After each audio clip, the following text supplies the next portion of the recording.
তো মূল বিষয় হচ্ছে আমাদেরকে উৎফুল্ল নয়, বরং আমাদের কর্ম নিয়ে আমাদেরকে চিন্তাশীল হতে হবে। এটার একটা কারণ বলে দিই। ওই যে বলেছি, এই যে বছরটা চলে গেল, যে আমলগুলো করে ফেলেছি সেগুলোকে আর ফিরিয়ে নিয়ে আসার মতো অপশন নাই।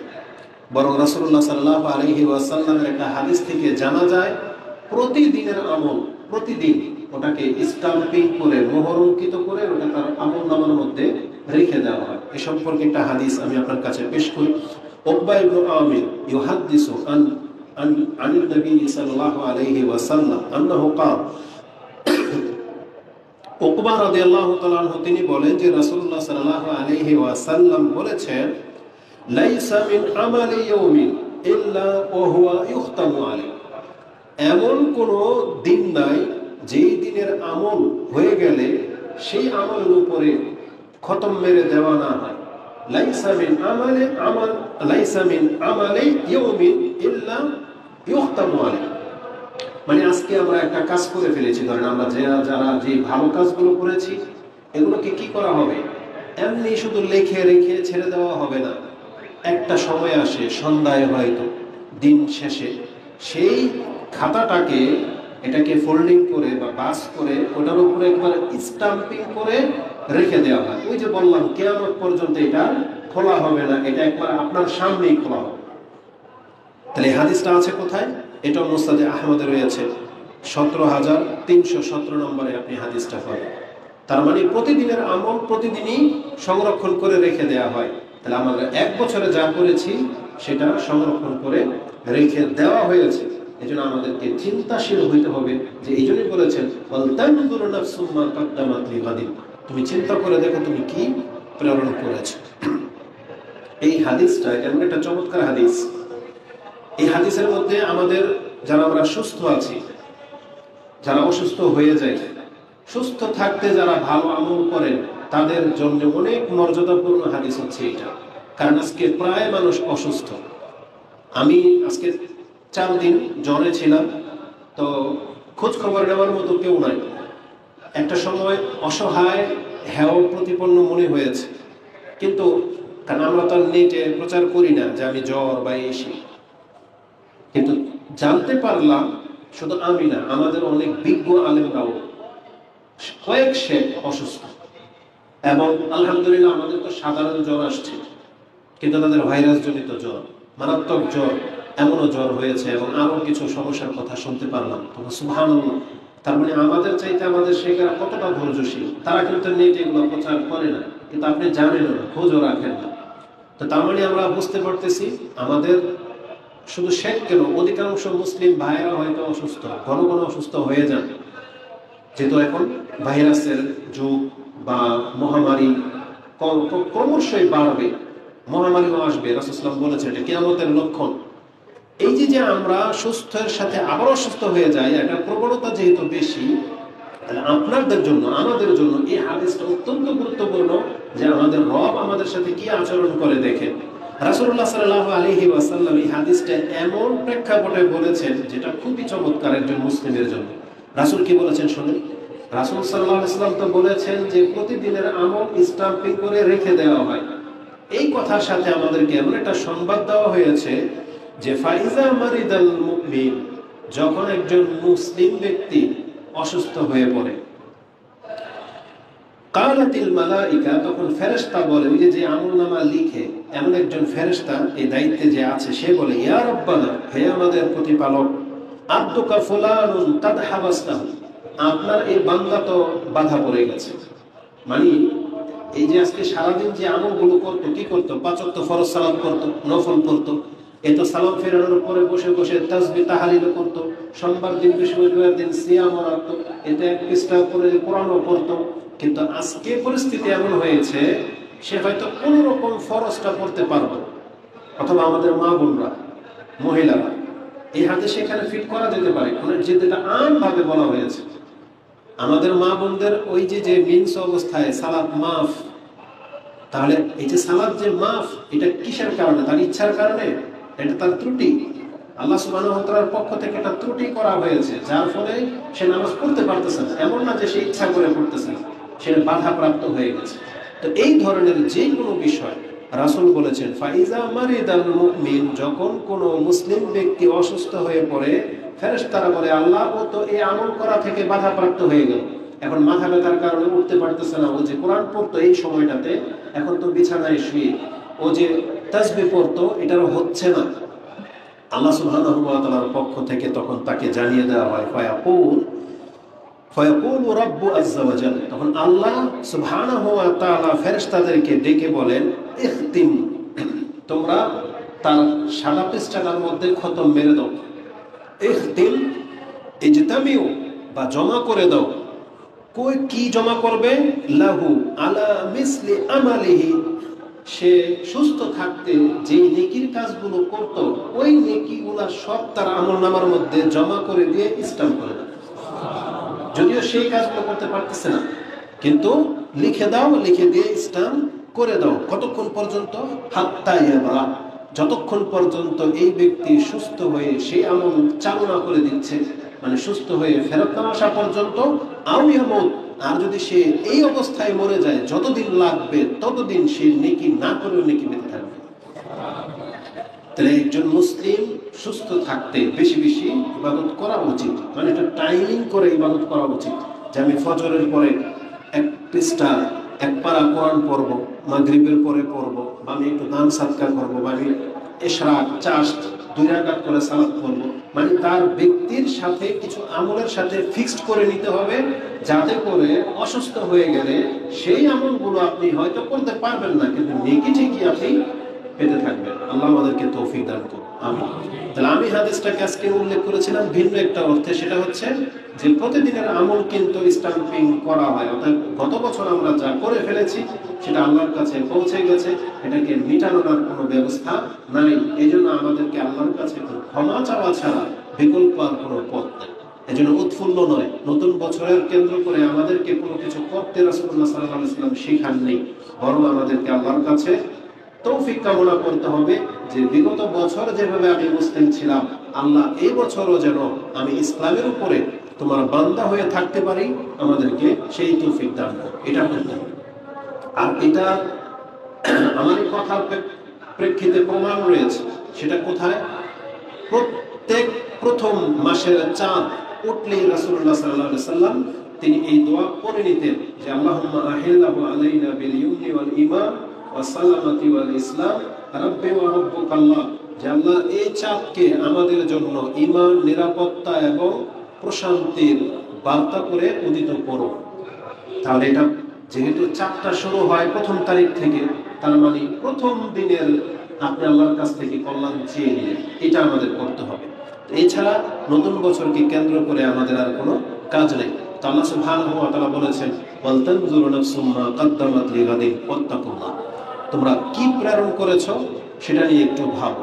এই কথাটাকে আল্লাহ সুবহানাহু ওয়া তাআলা কত গুরুত্বের সাথে বলেছেন, যেটা আপনি সূরা তাকবীরের মধ্যে পেয়ে যাবেন। তাআলা বলেছেন সেই দিন কি অবস্থাটা হবে, ওয়া ইযা সুহুফুন উশিরাত, যেই দিন তার আমলনামাটাকে, যে সুহুফ এটাকে নুশিরাত খুলে দেওয়া হবে, প্রত্যেকের আমলনামা যখন তার সামনে খুলে দেওয়া হবে। ওয়া ইযা সামাউ কুশিতাত, এই আকাশটাকে সরিয়ে ফেলা হবে, একবারে একটা প্রান্ত থাকবে, কোনো ছায়া থাকবে না, মানে কোনো পর্দাই থাকবে না। তারপরে বলা হয়েছে ওয়াইজাল জাহিম সুইরাত, চোখের সামনে জাহান্নামকে উত্তপ্ত করে তোলা হবে। ওয়াইজাল জান্নাতু উজলিফাত, এবং জান্নাতকে নিকটে নিয়ে আসা হবে, দেখিয়ে দেওয়া হবে লোভনীয় জিনিসটা। সেই দিন আল্লাহ সুবহানাহু ওয়া তাআলা বলতেছেন যখন একদিকে জান্নাত একদিকে জাহান্নাম দুইটাই যখন চোখের সামনে তুলে ধরা হবে আর আমলনামার সামনে, আল্লাহ সুবহানাহু ওয়া তাআলা বলেছেন আলিমাত নাফসুম মা আহদারাত, প্রত্যেকটা ব্যক্তি জেনে নেবে যে আজকের জন্য আমি কি করেছি। তাহলে এতটা কঠিন ভাবে আল্লাহ সুবহানাহু ওয়া তাআলা উল্লেখ করেছেন, যেটা আপনি তাকবীর 81 নম্বর সূরার 10 থেকে 14 এর মধ্যে আপনি আয়াতগুলো পেয়ে যাবেন। তা আমরা যারা যা জমা করেছি তা নিয়ে কি করা হবে, এটা নিয়ে আমাদেরকে ভাবতে হবে। কেন? এই যে আল্লাহ সুবহানাহু ওয়া তাআলা বললেন যে আলিমাত নাফসুম মা আহদারাত, প্রত্যেকটা ব্যক্তি সেই দিন জেনে নেবে যে কি সে আমল করেছে বা কি সামনে তার এখন আছে, কেন কি করা হবে এগুলো নিয়ে। আমি আর আপনি যে আমলগুলো করেছি সেটা আল্লাহ আমাদের সামনে তুলে ধরবেন, এই তুলে ধরে কি করবেন পুঙ্খানুপুঙ্খ আল্লাহ সুবহানাহু ওয়া তাআলা বিচার নেবেন, হিসাব নেবেন। আল্লাহ সেই কথাটাই বলেছেন। রাসূলুল্লাহ সাল্লাল্লাহু আলাইহি ওয়াসাল্লাম তিনি তার বিদায় হজের ভাষণে যত কথা বলেছিলেন তার মধ্যে সর্বশেষ কথা যেটা ছিল খুতবার একেবারে শেষ দিকে, তিনি এই কথাটাই স্মরণ করিয়ে দিয়েছিলেন। আবু বকর আনিন নবী সাল্লাল্লাহু আলাইহি ওয়াসাল্লাম আন্নাহু قال, যে রাসূলুল্লাহ সাল্লাল্লাহু আলাইহি ওয়াসাল্লাম তিনি আমাদেরকে বলেছেন ওয়াসাতালকাউনা রাব্বাকুম, খুব শীঘ্রই তোমাদেরকে তোমাদের রবের সাথে সাক্ষাৎ করতে হবে। ওয়াসাতালকাউনা রাব্বাকুম ফায়াসআলুকুম আন আমালিকুম, এবং তিনি তোমাদেরকে জিজ্ঞেস করবেন তোমাদের কর্ম সম্পর্কে, যে তোমরা এই দুনিয়াতে কি করেছিলে। এটা ছিল রাসূলুল্লাহ সাল্লাল্লাহু আলাইহি ওয়াসাল্লামের বিদায় হজের খুতবার সবচেয়ে শেষ অংশ, যে খুব শীঘ্রই হে মুসলিম তোমরা আল্লাহর সাথে সাক্ষাৎ করবে এবং তোমাদের রব তোমাদেরকে জিজ্ঞেস করবেন যে তোমরা কি করেছো। এটা বলার পরে রাসূলুল্লাহ সাল্লাল্লাহু আলাইহি ওয়াসাল্লাম তিনি একটা সতর্ক সাবধান করে জোরালো একটা ভাষা বলেছিলেন, আলা তোমরা সাবধান হয়ে যাও, ফালা তারজিউ বাদি দুল্লালান আও কুফারান ইয়াদরিবু বাদুকুম রিকাবা বাদ, আমার পরে তোমরা আবার গোমরাহের দিকে কুফরের দিকে ফিরে যেও না। কিভাবে? একে অপরকে আঘাত করে। তার মানে কোনো মুসলিম যেন কোনো মুসলিমকে হত্যা না করে, যদি করে তাহলে সে গোমরাহ হয়ে যাবে, সে কাফেরের পথ ধরে নেবে, তার মানে সে আর মুসলিমের মধ্যে থাকে না। তার মানে একজন মুসলিমকে হত্যা করা কুফরের সাথে তুলনা করা হয়েছে, যেটা আপনি বুখারী এবং মুসলিমের হাদিসে পেয়ে যাবেন। বুখারীতে হাদিসটি 5550, মুসলিমে হাদিসটি 4275 রয়েছে। তাহলে এই হাদিসের মধ্যে রাসূল আমাদেরকে কি সতর্ক সাবধান করেছেন, যে খুব শীঘ্রই সাতালকাউনা রাব্বাকুম, তোমাদের সাথে তোমাদের রবের খুব শীঘ্রই সাক্ষাৎ হতে যাচ্ছে, আর সেই সাক্ষাতে আমাদের আমলনামা সম্পর্কে জিজ্ঞাসা করা। অতএব আমরা বর্ষবরণের নামে উৎফুল্ল না হয়ে আমাদের কর্মের দিকে চিন্তাশীল হওয়া উচিত। আর এই কর্মই হলো আমাদের নাজাত সম্মানের একমাত্র চাবিকাঠি।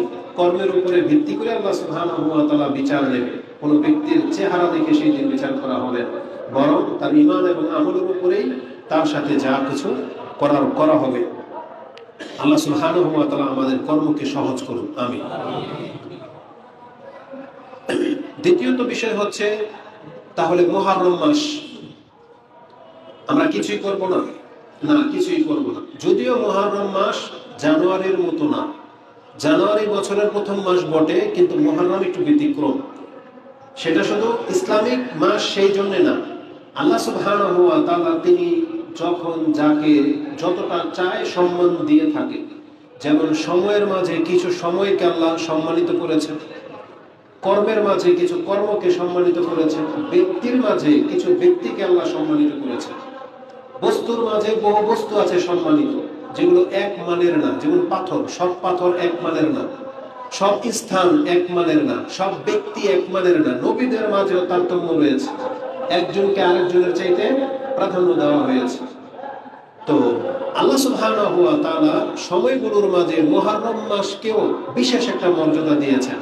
মুহররম মাস কিন্তু এটা হারাম মাস, এটা জানেন, সম্মানিত মাস। মানে এই মাসে লুটতারাজ করা, যুদ্ধ শুরু করা জায়েজ নাই। মানে কোনো মুসলিম কোনো শত্রুপক্ষকে আক্রমণ করবে, সেটা হারাম মাসে সম্ভব না। এই মুহররম মাস হচ্ছে তার একটি, এটা হচ্ছে সর্বশেষ মাস। কারণ জিলকাদ, জিলহজ আর মুহররম এই তিনটা হচ্ছে পরপর। এই মুহররম মাসটা হচ্ছে হারাম মাস, যে সম্পর্কে আপনি সূরা তাওবার 36 নম্বর আয়াতের তাফসীর পড়েন, পেয়ে যাবেন। এবং বুখারীতে হাদিসটি আপনি 6893-তে পাবেন, এবং মুসলিমে হাদিসটি আপনি 3179-তে পেয়ে যাবেন। এটা সম্পর্কে ডিটেইলস আলোচনা রয়েছে, আপনারা দেখে নেন যে মুহররম মাস হচ্ছে হারাম মাস। এই মুহররম মাস আরেকটা মর্যাদাপূর্ণ ব্যাপার হলো, রমজান মাসকে আল্লাহ পৃথক সম্মান দিয়েছেন, জিলহজ মাসকে পৃথক মর্যাদা দিয়েছেন, আর মুহররমের পৃথক একটা মর্যাদা হলো এই মাসকে আল্লাহ নিজের মাস বলেছেন। রাসূলুল্লাহ সাল্লাল্লাহু আলাইহি ওয়াসাল্লাম তার এক হাদিস থেকে জানা যায়, তিনি এই মুহররমের মাসের পরিচয় আমাদের সাথে এভাবে করিয়েছেন রাসূল বলেছেন ক্বালা রাসূলুল্লাহ সাল্লাল্লাহু আলাইহি ওয়াসাল্লাম আফদালুস সিয়াম বাদা রমাদান শাহরুল্লাহিল মুহাররম। রমজান মাসের সিয়ামের পরে যদি কোনো সম্মানিত সিয়াম থেকে থাকে সেটা মুহররমের সিয়াম। মানে এটা এখনো সময় আসেনি, ওই 10ই মুহররমের যে সিয়াম, আশুরার সিয়াম, সেই দিকে ইঙ্গিত করা হয়েছে, তাহলে ওটা মুহররমে। রাসূল বলেছেন রমজান মাসের সিয়ামের পরের মর্যাদাপূর্ণ যদি কোনো সিয়াম থাকে সেটা কোথায়? মুহররমের সিয়াম। এই মুহররমের সিয়াম বলতে গিয়ে সেখানে একটা শব্দ ব্যবহার করা হয়েছে, বাদা রমাদানা শাহরুল্লাহিল মুহাররম, আল্লাহর মাস মুহররম। মানে মুহররমটা হচ্ছে আল্লাহর মাস, তো বাকিগুলা কার? আল্লাহ। কিন্তু রাসূলুল্লাহ সাল্লাল্লাহু আলাইহি ওয়াসাল্লাম মুহররমের সাথে আল্লাহর মাস ব্যবহার করেছেন। এই হাদিসটি মুসলিমে রয়েছে 2645। কি পার্থক্য অন্য কথার চাইতে? যেমন ধরেন আরবি ভাষায় মসজিদ হচ্ছে ঘর, তাই না? বাইতুল্লাহ, তাই কি? বাইতুল্লাহ, ওগুলো হচ্ছে আমাদের বাইত, মানে এটা আমার বাইত, আরবিতে তো বোঝেন ঘর, এটা একটা ঘর। কিন্তু এই ঘরটাকে যখন বাইতুল্লাহ আল্লাহর সাথে যুক্ত করে দেওয়া হয়েছে, তখন আপনি নিজেও বুঝেন দুনিয়ার সমস্ত ঘর থেকে মসজিদ শ্রেষ্ঠ।